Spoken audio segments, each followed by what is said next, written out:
Can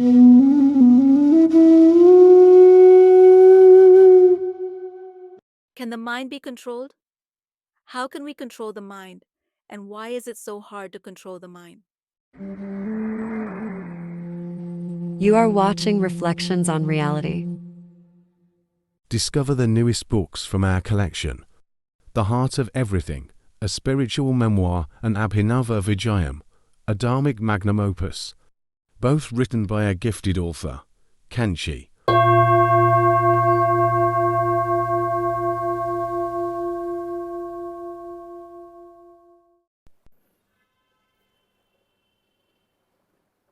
So the question is, can we control the mind? The straight answer is yes, we can control the mind. But the real question is, why do we need to control the mind? And how can we control the mind? So what is the necessity to control this mind? Why do we have to rein in this mind? So the answer is very simple.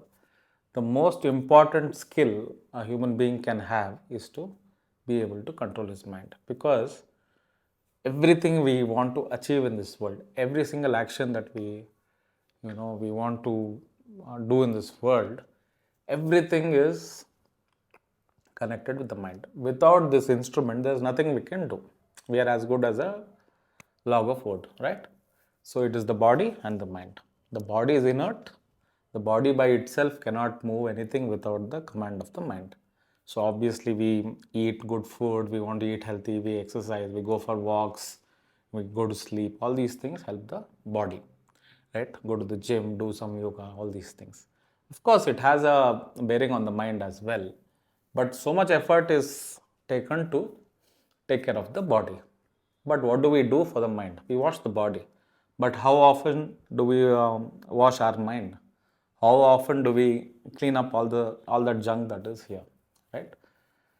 So even though we carry all these vasanas, we carry all these tendencies, somebody we hate, somebody we are angry with, some jealousy, all these problems are kept inside, and it is like a storehouse of so much junk, lifetimes of junk. So it is a junkyard, and we want to achieve something good. We want to seek happiness and joy and peace and all these things with the help of this mind. So how is it possible, right? When the mind is not trained, when the mind is inadequately trained or inadequately functioning, it is next to impossible to use this instrument to achieve what we really seek. See, what we really seek is not job, and not to get married and have kids and all these things, wealth, power. All these things are the means for happiness. What we are seeking truly is happiness. We are not seeking a car. Car is a means to happiness, right? The luxury, whatever the idea is, it all these things are a means to happiness. So if you are in love with somebody, you love your wife, that love is a means to seek that happiness. Because you are loved, you feel happy. Because you are loved, you feel at peace, right? So anything we do, first thing we must understand is that we do all these things to seek happiness. And happiness, the reason we want happiness is because it gives us a sense of peace. When you're happy, you're at peace.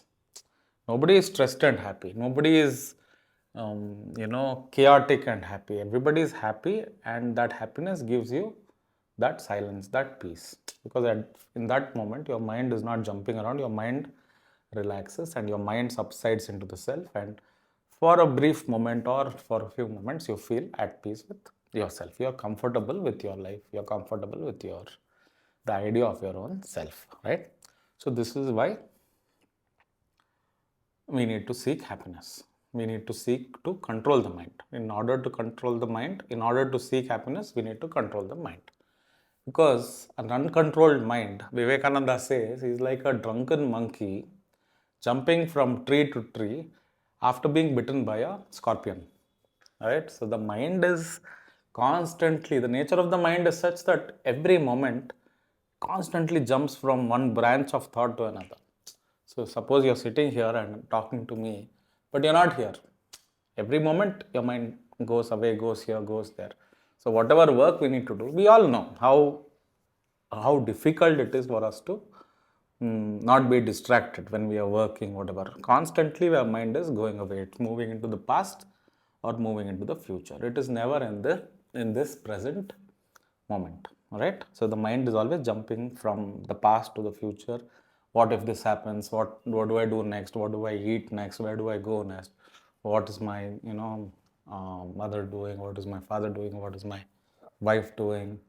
What if I cannot pay the bills this month? So constantly we are stressed out, and because the mind is constantly jumping from branch to branch, we are not able to find that peace or happiness.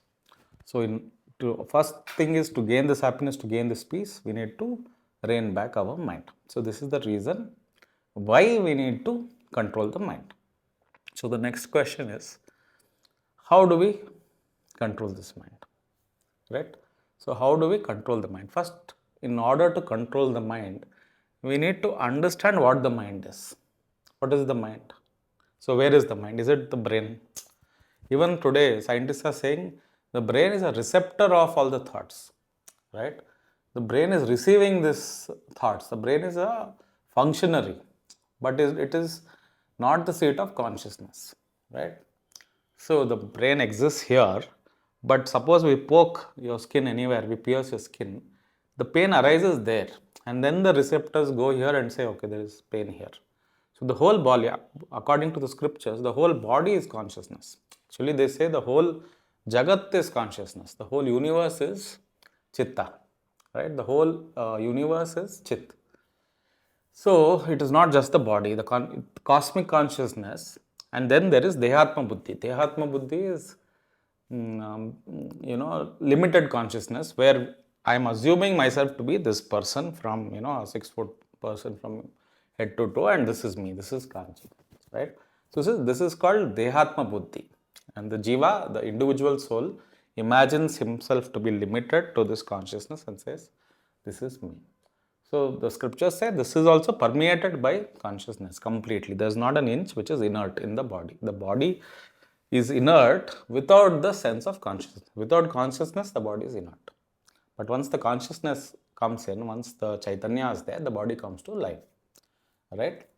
So so we need to understand the mind. First, we need to understand the mind. We need to understand the different aspects of the mind, right? So the first aspect is something what I was talking about is Chit. Chit is that space of consciousness in which all the other elements are stacked up, right? So Chit is like the canvas on which the mind plays its game, right? So Chit is the consciousness, and then we have something called Manas. In this consciousness, we have the past life memories of the like yesterday, day before, and all these things, which define our behavior. So the way I'm talking now, it is I have learned a language, right, and I speak in a certain way. All these things are behavioral things, and all these things are from the samskaras. So just like a tape recorder, everything is recorded, and now I am just spitting it out. So this is all arising because of, first thing is the Chit, and after Chit it is the Manas. Manas is the memory capsule from which we operate. So now there has to be somebody to operate this memory capsule, and that is the intellect, or what we call the Buddhi. So we have the Chit, and then we have Manas, and then from the Manas to operational head, you can say, is Buddhi. Buddhi is the intellect. So I need to speak a certain way, I need to speak at this volume, I cannot be lower than this for you to understand. Things like that. In what language do I speak with you? Anything. I mean, you know what intellect is, right? So that is the third aspect. So far, the Chit doesn't give you any problems. What problem does Chit give? So the Chit is not a problem creator. Memories by themselves are not problem, because memories are just thoughts. Memories are just images of the past, imagination of the future. So this is memory. So that is not a problem creator. Next we have intellect. Intellect is that without which we cannot survive on this planet anywhere. So in order to survive, we need to have the intelligence and the intellect. So this is Buddhi. So all these things, there is a head for this, all these things. The head is called Ahankara. Aham by itself means I am. Ahankara is that doership, the sense of identity. I am this. I am doing this, right? So this is the sense of identity. This is called ahankara. So why is this? Now ahankara is the reason why we get angry. Suppose somebody comes and says you're an idiot or you're a fool. Immediately we flare up because we are like, how can you call me an idiot? I'm not an idiot. Because this I is coming, this sense of identity and this attachment to this identity. The problem maker is ahankara because constantly he wants to build himself. So he is creating a self-image all the time and he wants a perfect self-image. So the ahankara or the ego is constantly creating himself, building himself to become something great, something of something concrete, right? So he draws from memory, uses his intellect and expresses himself with deep attachment. And this deep attachment is what is called raga, this deep desire for existence, for being alive, for strengthening your own self. This is called raga. Raga is the desire to be, to become, not to be, to become something, right? And this causes dvesha. So what is dvesha? Dvesha is hatred. Whatever is contradictory to our desires, whatever is contradicting our ambitions, we hate that. Anything stops us from achieving that, we get angry with that. So this is called dvesha. So raga, dvesha, when these two arise, when raga comes, obviously dvesha also comes together. It's like light and darkness. These two rise together, right? So this is, as soon as this comes, then we are in the world of duality, right? The world of duality means happiness and sadness. Before raga, where is happiness? In a child, where the raga and dvesha is not sprouted, where is the happiness? Where is the misery? The child is living, right? Similarly, the state of a gnani. Gnani is the one who is realized. In him, because ahankara is completely destroyed, there is neither raga nor dvesha. For raga and dvesha, for attachment, desire and hatred, right, he needs ego, he needs ahankara. When the ahankara is destroyed, there cannot be raga or dvesha. So lack of both these things is joy, it is peace. When you don't seek anything, when you're okay, you're happy with your own self, whatever comes to you uncalled for, whatever it is, good and bad, you're not disturbed because you're not thinking I want my life to be in a certain way, right? So this is called ahankara. Ahankara is that which says I want, I and mine. And this attachment to I and mine. I want this, I have to achieve this. This is mine, that is not mine. I want this, I want more of this. This causes, and anything, remember one thing, anything you're attached to gives you misery, regardless of what it is. If you're attached to your wife, you will be miserable. Attachment is another name for misery, right? So that is the root of the problem. In Kannada, there is a saying which is ascribed to Buddha, Gautama Buddha. He says, "Asaye dukkakke moola." So that means desire is the root cause of suffering. A person who desires suffers. A person who lives without desires, there is no suffering for him because the pursuit of happiness is misery, right? So anyway, we have understood the four aspects of the mind, that is chit, manas, buddhi and ahankara. So chit doesn't give us any problems, buddhi doesn't give us any problems, and manas doesn't give us any problems, only ahankara. And depending on the quality of ahankara you have, the chit, that is the consciousness, the base consciousness, is disturbed. So when the chit is disturbed, you are living in a disturbed environment. Your antakarana, your inner being is completely disturbed because of a aggravated mind. So this is called kshipta chit. Kshipta chit is an aggravated chit. Your mind is, or your consciousness itself is shrinking. Your consciousness is shrunk. You can't think clearly. You don't know what to do. You are always angry or sad and anxious, and there's a lot of negativity within you. This is called kshipta chit. After kshipta chit, there is something called vikshipta chit. Vikshipta chit is that chit which is oscillating between these. There are moments, there are days when you are really bad and you are very aggravated, which is what most of the world is living in, right? All of us are living in this vikshipta chit, because sometimes we are happy, sometimes we are, we are at peace and all these things, depending on the circumstances.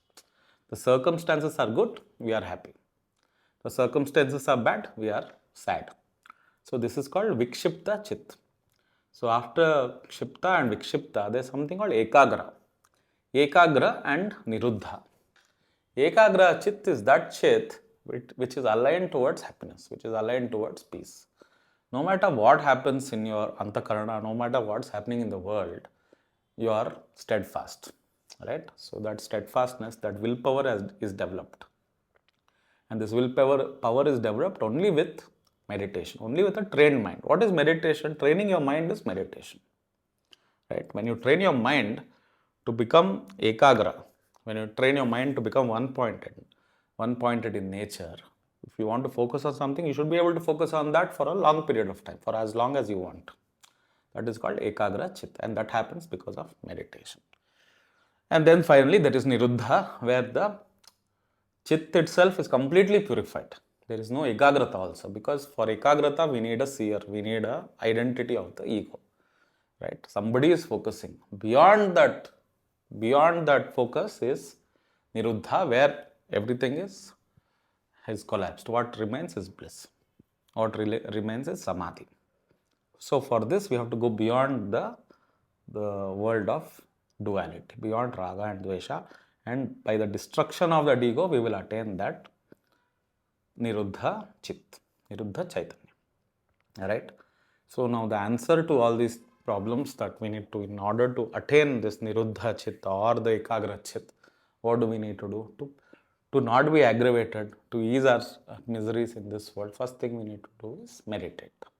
Now people say, yeah, I will meditate for 20 minutes. Every day I'm meditating for 20 minutes, 30 minutes, 1 hour. But why is there no progress? Why are you not able to control the mind? Why are you still unhappy? These things will remain, right? But the problem is not many people understand what really meditation is, right? So in order to meditate, first thing we need to understand this concept of something called Pratyahara. So Pratyahara is that asana where you are withdrawing your senses from the world outside. Right? Without withdrawing your senses from the world outside, you cannot sit for meditation. We all know when we sit for meditation, we start crying. Within 5 seconds, 10 seconds, our mind has wandered around. Again we bring it back, again we bring it back, again it wanders around. So Pratyahara is withdrawal of the senses from the world. Just as a kurma, just as a tortoise withdraws its limbs into the shell and rests within the shell, unharmed by the world outside. Nothing can do anything. A snake cannot attack the tortoise. Nobody can harm as long as it is within its shell. Similarly, when the mind is withdrawn from the world outside, from the extroverted mind, we withdraw ourselves and come within and meditate inside. It is called Pratyahara. So with this withdrawal only we can sit for meditation. Without this withdrawal, if you try to meditate, you're not meditating, you're imagining things, you're dreaming about outside things, and you're just imagining you're going from here to there. You will never be able to concentrate, right? So the first thing is Pratyahara. What is concentration now? What is the next step is called Dharana. Dharana is holding. So what are you holding in meditation? You're holding a stream of thought, right? In our Shastras, in our Upanishads, there's something called Tattvamasi. So it is a Mahavakya. Tattvamasi is thou art that, you are that, right? Holding on to this thought, what is that? That is Atman, that is Brahman, right? You are Atman and thou, Atman, art that is Brahman. So this is talking about the unity of the Jiva with Shiva, Jiva with Brahman. The individual consciousness and the cosmic consciousness as one. This is Tattvamasi. For example, I'm just telling you, this is Mahavakya. So concentrating on this Mahavakya, closing your eyes after withdrawing your senses, going within and saying, meditating on this thought, Tattvamasi, Tattvamasi, and holding on to this thought, meditating purely on this thought. This is not meditation. As of now, it is not yet meditation. It is dharana. It is concentration on this thought form. Concentration on this thought form is called dharana. So after this, the next step is, what is thou and what is that? For example, what is in Tattvamasi, what is thou and what is that? When we say I am that, what is that? Right? So contemplation on this. If I am that, then why are there two separate things? Why is there a I and why is there a that? So this contemplation on this, who am I? When we say I am that, what is that? What am I? Who am I? And meditating on this. This is now finally meditation. Contemplation is going deeper into the stream of thought. Entering that stream of thought with contemplation and using our mind logically, or using our mind to go to the essence of that thought, right? For example, when we do japa, when we do chanting, we might say Om Namah Shivaya, chant Om Namah Shivaya. What is Om Namah Shivaya? Om Namah Shivaya, when you're chanting, it is dharana. You're just concentrating on that mantra. Om Namah Shivaya, Om Namah Shivaya. Right? This is concentration on the mantra. Now, what is Namah Shivaya? What is obeisance to Shiva?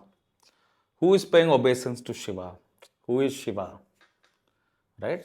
So, when we contemplate on these ideas in meditation, it is called Dhyana. So, first is Pratyahara, that is withdrawal, then Dharana, that is concentration, and then Dhyana, which is going into the essence of the meaning of the mantra, right? Meaning of the initiation, whatever you are initiated in. Suppose I am watching my breath. So, in Dharana, you are just watching your breath, right? In Dhyana, you contemplate, you see the nature of the breath. For example, where is the breath entering your nostrils? Where is that point of contact? What is the nature of this prana, where it is entering? This is called Dhyana. When you enter into the object of meditation, it is Dhyana. That is the third thing. Finally, the fourth most important thing is, after Dhyana, there is something called Nididhyasana. Nididhyasana is, Nidhi is the base. Nidhi is the base of the object of meditation. So when we go into Nididhyasana, it is like Dhyana, but you are going to the root. So when we say Tattvamasi, Tattvamasi leads us to, who am I? Who am I? Who am I? Who am I? And who am I? Where is this I arising from?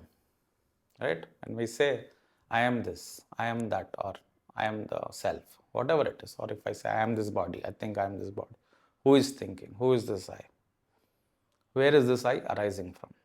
Right? Nididhyasana is entering into the root, is seeking out the root of that meditation, of the object of meditation. Right? This is Nididhyasana. The root of the meditation, when we go into the root of the object of meditation, we reach not the root of the object, but we reach the subject itself. The root of the object is the subject. Right? Without this seer, without this witnessing consciousness, where is the object of meditation? So the object and the subject become one. Right? You get what I mean? This happens when you meditate and you do it, you will see it for yourself. And that when that seer, the seen, and the seeing becomes one, then these four things, Pratyahara, Dharana, Dhyana, and Nididhyasana, lead to Samadhi.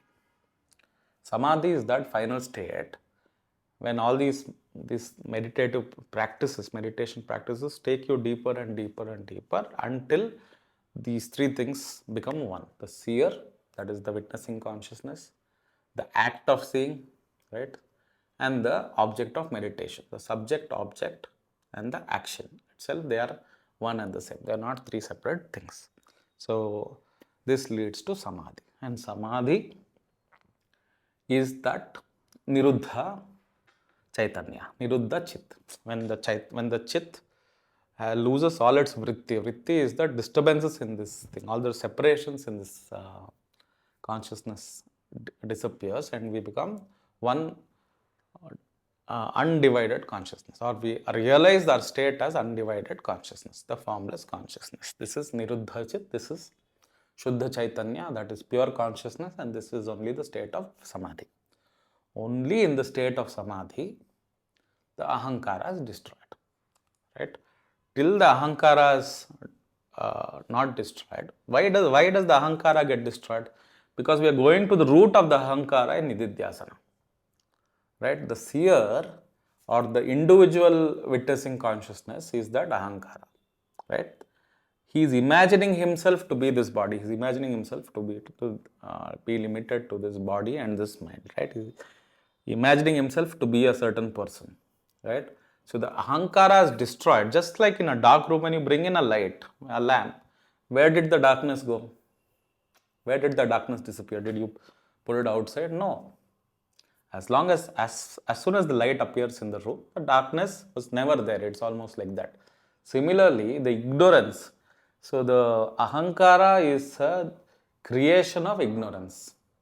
Right? Ahankara is created because we are not aware of our true state.